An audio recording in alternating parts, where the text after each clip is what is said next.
Halo, apa kabar guys? Sehat selalu ya. Kali ini saya akan membahas salah satu film thriller berjudul Chain yang dirilis pada tahun 2012. Ceritanya berfokus tentang seorang psikopat yang merawat anak laki-laki dari wanita yang ia culik dan ingin mewariskan sifat psikopatnya kepada anak tersebut. Berhasil atau tidak, biar nggak makin penasaran, yuk langsung saja kita pantau.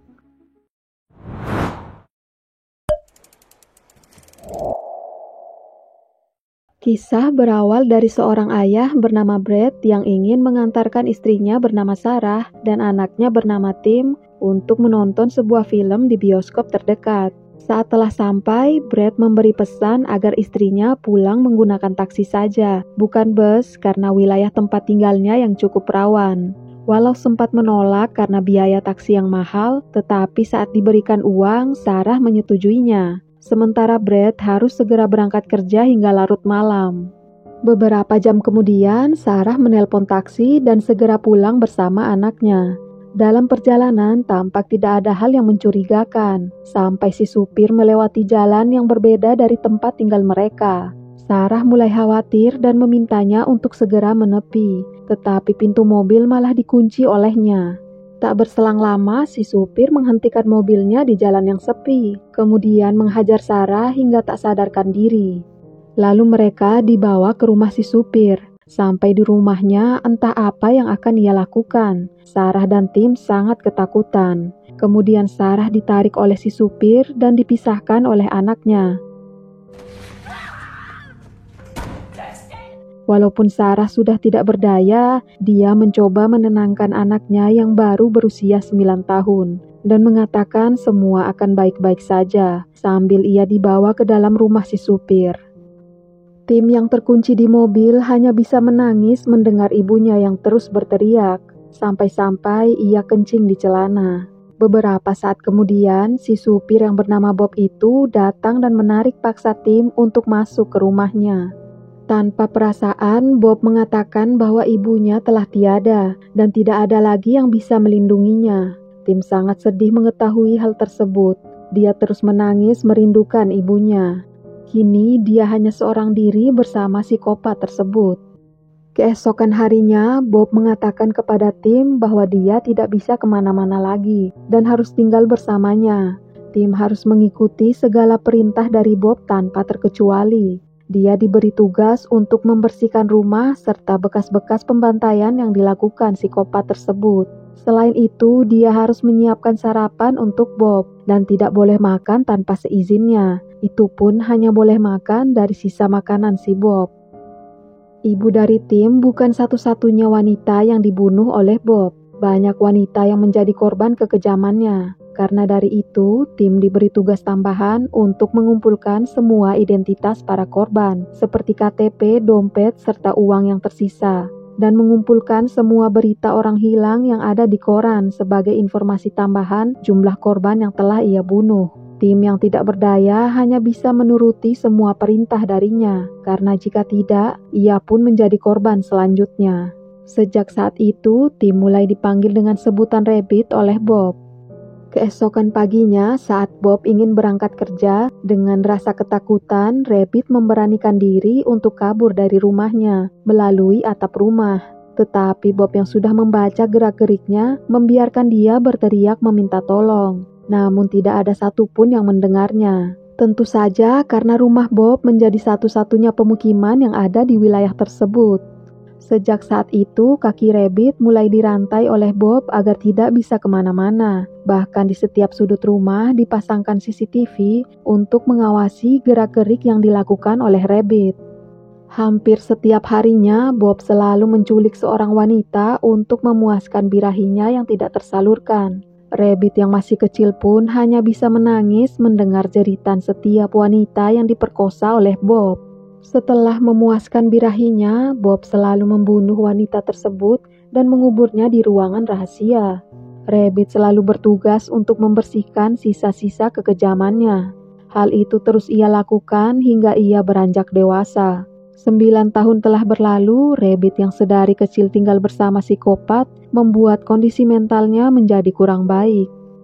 Walaupun sering membunuh wanita, Bob selalu melakukan pekerjaannya dengan baik. Dia tidak pernah kasar kepada lansia. Suatu ketika, dia sedang mengantarkan seorang ayah dan anaknya ke suatu tempat. Di sana, ia mendengar ayah itu selalu berkata kasar dan merendahkan anaknya. Saat itu, tiba-tiba Bob merasa tertekan mendengarnya. Setibanya di rumah, Bob masih kepikiran dengan kejadian tadi dan mulai bertanya kepada Rabbit mengenai kenangan baik yang pernah ia lakukan dengan ayahnya. Karena sudah lama dikurung di sana, Rabbit tidak bisa menjawabnya. Lalu Bob mengambil sebuah buku pelajaran tentang anatomi tubuh manusia dan meminta Rabbit untuk mempelajarinya. Tujuannya tidak lain untuk membuat Rabbit menjadi anak yang cerdas dan berilmu sehingga ia tidak mudah direndahkan oleh orang lain. Selain itu, untuk mengisi kekosongannya yang terbelenggu di dalam rumah. Bob memberikan kesempatan kepada Rabbit jika ia telah menguasai anatomi tubuh manusia, maka Rabbit akan diberikan kebebasan, di mana rantainya akan dilepas dan dia bisa pergi dari rumah itu. Mendengar hal itu, Rabbit sangat ingin menemui ayahnya jika bebas nanti. Tetapi Bob yang kesal mendengarnya, kemudian menunjukkan sebuah foto bahwa ayahnya telah menikah lagi dan hidup bahagia tanpa memikirkan Rabbit sedikit pun. Di sini, Bob memberitahu Rabbit bahwa hanya dia satu-satunya yang berada di sisi Rabbit saat itu. Bob sudah menganggap Rabbit seperti anaknya sendiri, bahkan merawatnya seperti anak yang masih kecil. Di suatu malam saat Bob tertidur, dia kembali memimpikan kejadian di masa lalunya, di mana saat ia remaja, dia dan adiknya selalu disiksa oleh ayahnya. Bahkan ayahnya yang kejam memaksa Bob untuk bersetubuh dengan ibunya sendiri, di mana kejadian itu menjadi penyebab Bob sebagai seorang psikopat karena trauma yang dialaminya. Membuat ia tertekan sehingga tidak mampu mengendalikan diri dan melampiaskan amarahnya dengan mengincar para wanita hanya untuk disetubuhi, kemudian membunuhnya dan menguburnya tanpa jejak. Hari-hari dia lalui seperti biasanya, di mana Bob terus menculik seorang wanita hanya untuk memuaskan hasratnya, kemudian membunuhnya. Di sisi lain, Rabbit terus mempelajari anatomi tubuh manusia dengan bersungguh-sungguh. Sampai suatu ketika, Bob mengujinya dengan memotong organ tubuh wanita dan meminta Rabbit untuk menebak bagian-bagiannya. Selain itu, Rabbit selalu membersihkan mayat-mayat para wanita yang telah dibunuh oleh Bob, kemudian membantu menguburkan wanita-wanita itu di ruangan rahasia. Untuk hiburan di waktu senggang, Bob selalu mengajak Rabbit bermain kartu, yang permainan tersebut hanya bisa dilakukan oleh psikopat. Kartu-kartu yang terkumpul adalah kartu identitas para korban yang telah ia bunuh. Mereka harus menebak ciri-ciri yang dimiliki pada setiap korban dengan menyebut nama mereka. Suatu hari, sebagai pelajaran tambahan, Bob sengaja mengajak wanita penghibur ke rumahnya. Wanita yang sedang mabuk itu kemudian dibunuh oleh Bob di depan mata Rabbit.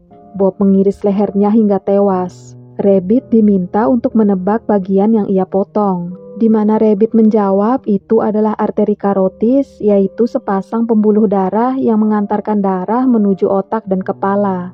Kini Rabbit mampu menguasai bagian-bagian pada tubuh manusia. Namun di malam harinya saat sedang tertidur, Bob mendengar Rabbit yang berteriak histeris karena merasa ketakutan dan trauma melihat wanita yang terbunuh secara terus-menerus. Keesokan paginya, Bob yang merasa kasihan untuk pertama kalinya, ia membuka rantai pada kaki Rabbit. Bob yang sudah menganggapnya seperti anaknya sendiri, dia ingin mewariskan sifat psikopatnya kepada Rabbit dengan belajar menggauli wanita, kemudian membunuhnya. Untuk itu, Bob mengambil buku tahunan sekolah dan menyuruh Rabbit untuk memilih salah satu wanita pada gambar yang ditunjuk. Meskipun Rabbit dibesarkan oleh seorang psikopat, dia tidak mampu untuk membunuh seseorang yang tidak bersalah dan selalu menolak untuk memilih wanita. Rabbit yang ketakutan terus dipaksa oleh Bob untuk memilih lagi wanita pada buku tersebut. Bahkan ia menggunakan pisau agar Rabbit dapat menunjuk salah satunya. Kemudian pilihan itu tertuju kepada seorang gadis berusia 18 tahun bernama Angie. Saat sudah terpilih, maka tugas Bob adalah mencari wanita itu sampai ia mendapatkannya. Tentu bukan hal yang sulit bagi Bob karena itu sudah menjadi keahliannya. Setelah gadis itu berhasil diculik, ia dimasukkan ke sebuah kamar. Kemudian Rabbit yang duduk di bawah meja dipaksa oleh Bob untuk menemani wanita itu sebagai ujian terakhir untuk Rabbit. Jika ia menolak, maka Bob yang akan melakukannya. Dengan kata lain, setelah berhubungan badan, maka Bob yang langsung membunuhnya. Dengan terpaksa, Rabbit bersedia melakukannya.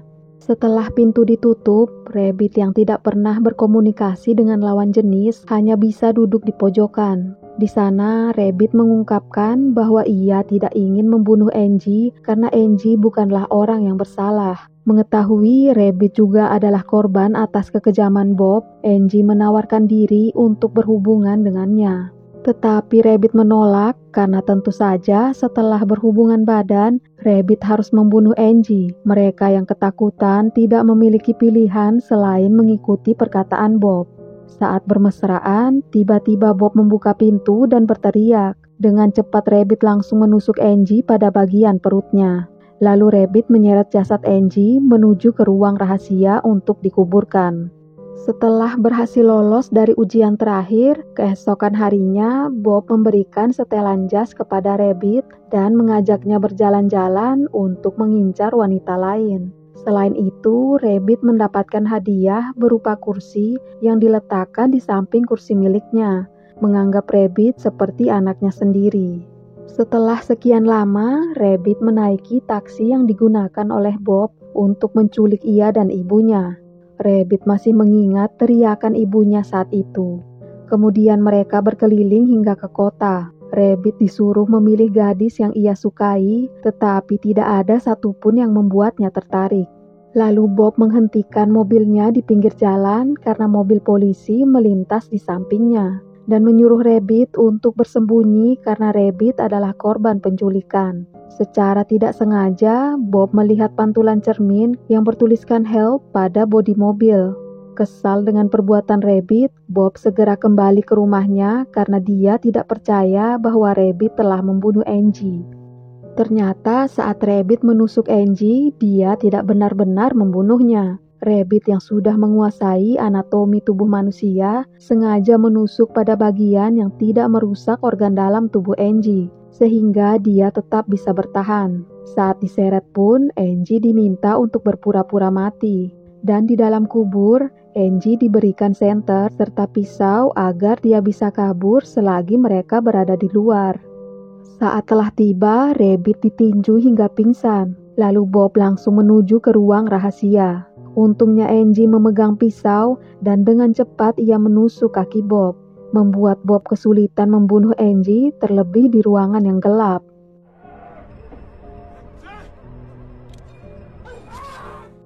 Di sisi lain, saat Rabbit tersadar, dia segera membuka pintu menggunakan linggis. Dengan cepat Rabbit berlari dan menahan Bob yang semakin menggila. Mereka sempat bertikai di ruangan yang gelap itu, sampai akhirnya Bob berhasil ditusuk tepat pada bagian arteri karotisnya, yang membuatnya mati seketika. Sedangkan Angie yang sudah lemah hanya bisa terdiam menyaksikan mereka. Angie yang berhasil diselamatkan kemudian beristirahat di tempat Rabbit. Sedangkan Bob yang sudah tewas dikubur di ruangan rahasia tepat di samping para korban-korbannya. Singkat cerita, Rabbit menuju ke rumah baru ayahnya yang bernama Brad. Saat bertemu, Rabbit menyadari ternyata apa yang dikatakan Bob selama ini benar adanya. Ayahnya telah menikah lagi dan hidup berkelimangan harta. Di sana ia juga bertemu istri baru ayahnya. Awalnya Brad tidak mengenali Rabbit. Jelas saja 9 tahun telah berlalu. Rabbit kini sudah beranjak dewasa, namun setelah ia diberitahu, Brad sangat senang dan langsung memeluknya. Kemudian Rabbit menunjukkan sebuah surat yang dibuat oleh ayahnya yang ditujukan kepada saudara tertuanya untuk menculik anak dan istrinya. Dengan kata lain, Bob adalah paman dari Rabbit sendiri. Brad memanfaatkan sifat psikopat dari Bob untuk merencanakan penculikan saat Rabbit berusia 9 tahun. Di mana saat Rabbit dan ibunya selesai menonton di bioskop, ayahnya dengan sengaja menyarankan istrinya untuk menaik taksi saja, dengan berdalih lebih aman menggunakan itu. Sehingga Bob yang bekerja sebagai supir taksi lebih mudah membawa mereka pergi. Brad sangat membenci kehidupan di masa lalunya. Saat hidup bersama istrinya yang terdahulu, dia tidak bisa memiliki kehidupan yang layak karena ekonomi keluarga yang tidak stabil. Sehingga untuk menjalani kehidupan baru dengan wanita kaya, dia dengan teganya membiarkan anak dan istrinya diculik oleh psikopat. Kembali ke scene saat rahasia mulai terbongkar, istri dan anaknya diminta untuk segera naik ke atas. Di dalam surat terdapat sebuah foto Rabbit dan ibunya serta cek berisikan uang yang diberikan untuk Bob. Di sisi lain, Brad yang emosi terus memukul dan menampar Rabbit. Kemudian istrinya datang untuk menghentikannya, tetapi dia malah dicekik oleh Brad. Tidak tahan melihat wanita disiksa, Rabbit kemudian memukul Brad tepat di bagian titik vitalnya, sehingga Brad langsung tewas saat itu juga. Melihat hal itu, istrinya tidak memarahi Rabbit, malah meminta Rabbit untuk segera pergi dari rumahnya agar tidak ketahuan. Lalu dia menelpon polisi dan beralasan bahwa sekelompok orang datang ke rumah dan membunuh suaminya. Pada akhirnya, Rabbit kembali ke rumah Bob dan tinggal di sana sebagai pemilik baru. Namun bukan sebagai psikopat, tetapi sebagai manusia biasa yang memiliki hati nurani. Pada intinya, film plot twist ini mengajarkan kita untuk lebih berhati-hati kepada siapapun. Orang yang seharusnya melindungi, mengayomi, dan mendidik kita bisa jadi orang yang paling berbahaya dan mengancam kehidupan kita sendiri. Terima kasih sudah menyaksikan, semoga pada video kali ini bisa dipetik hikmahnya. And bye-bye.